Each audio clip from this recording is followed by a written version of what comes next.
सावित्री 2 बेटों की माँ थी। उसे इस बात पर बड़ा घमंड था। वो मानती थी कि बेटे घर की शान होते हैं।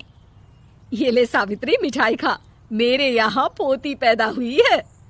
ये सुनते ही सावित्री मुंह बना के कहती है, अरे तू तो लुट गई, बर्बाद हो गई, तेरे यहाँ लड़की पैदा हो गई। अरे तू ऐसा क्यों कह रही है? मैं तो बहुत खुश हूँ। अरे जब तेरी पोती के पीछे तुझे खर्चे पर खर्चे करने पड़ेंगे ना, तब ये तेरी सारी खुशी गम में बदल जाएगी।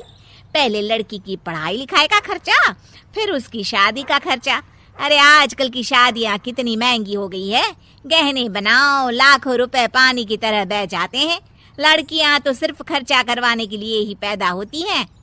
इस तरह लड़कियों के प्रति अपने विचार व्यक्त करते हुए सावित्री ममता को लंबा चौड़ा भाषण देके चली जाती है। अब तो आप लोग इस कहानी में सावित्री देवी का पात्र अच्छी तरह समझ ही गए होंगे। कुछ समय बाद सावित्री की बड़ी बहू भी एक लड़की को जन्म देती है। फिर क्या था, सावित्री पूरा आसमान सर पर उठा लेती है। हे भगवान, ये तू मुझसे किस जन्म का बदला ले रहा है? अरे मैं तो मंदिर में रोज आकर तुझसे कहती तो थी कि मुझे एक पोता चाहिए, और तूने मुझे पोती दे दी। इतनी मिठाइयाँ और प्रसाद चढ़ाने का क्या फायदा हुआ? तभी सावित्री की बहू निशा कहती है, क्या माँ जी, आप भी इतनी सी बात पर नाराज हो गई हैं? देखिए तो आपकी पोती कितनी सुंदर है, बिल्कुल आप पर गई है। अरे चुप कर, तुझे 9 महीने इतने महंगे महंगे काजू बादाम फल फ्रूट खिलाने का फायदा क्या हुआ? मेरे तो सारे पैसे बर्बाद हो गए। ये सुन सावित्री का बड़ा बेटा अजय कहता है, माँ, तुम सिर्फ नाम के लिए 2020 में रहती हो। असल में तुम्हारा दिमाग सैकड़ों साल पुरानी सोच रखता है। आज के जमाने में लड़का और लड़की में कौन फर्क करता है। मैं तो बहुत खुश हूँ कि भगवान ने मुझे लक्ष्मी के रूप में बेटी दी है। लेकिन सावित्री पर अजय की बातों का कोई असर नहीं होता। नालायक, अपनी पत्नी की जबान बोल रहा है। मेरा बड़ा बेटा तो हाथ से गया। लेकिन सावित्री देवी हार मानने वाली नहीं थी। वो पोते की चाह में अपने छोटे बेटे विजय की शादी करवा देती है। कुछ समय बाद आखिरकार वो दिन आ ही जाता है जब सावित्री की छोटी बहू गर्भवती हो जाती है। सावित्री इतनी खुश हो जाती है कि वो बच्चे के जन्म से पहले ही सारे मोहल्ले में ढिंढोरा पीटने लगती है। ये क्या सावित्री, तू तो पोते के जन्म से पहले ही मिठाई बांट रही है। पहले पोता पैदा तो होने दे, और फिर क्या पता अगर पोते की जगह पोती पैदा हो गई तो। ये सुन सावित्री चिढ़ जाती है।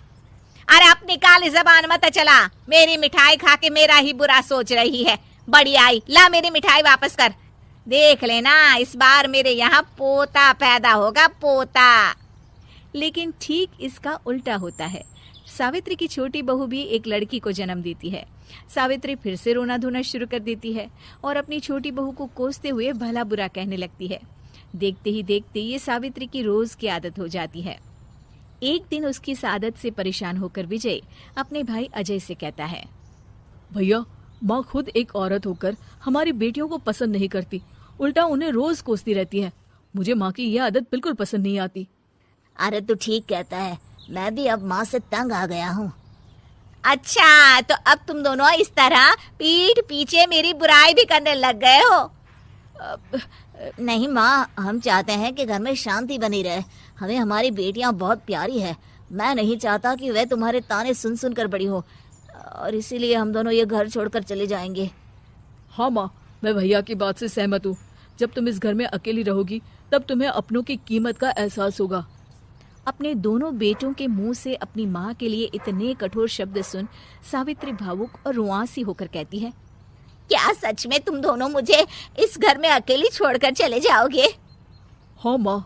हाँ माँ, अब पानी सर के ऊपर जा चुका है। मैं तुम दोनों के बिना नहीं रह सकती। अपनी सास के आंसू देख अजय और विजय की पत्नी अपने पतियों से लड़ पड़ती है। अरे जिसे जाना है वो जाए, मैं माँ जी को छोड़कर कहीं नहीं जाने वाली। भाभी, आप ये क्या कह रही हैं? वही जो तुम सुन रहे हो। दीदी बिल्कुल सही कह रही है।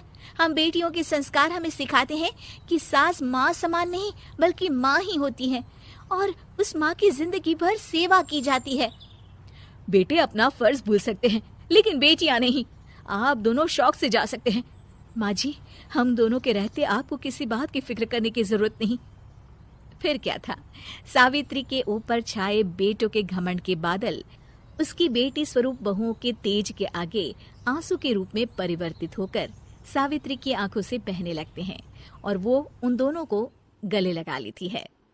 मैं जिंदगी भर बेटियों को कोसती रही, लेकिन आज तुम दोनों को देख मुझे समझ आ गया कि बड़े अभागे होते हैं वो लोग जिनके घर बेटियां नहीं होती।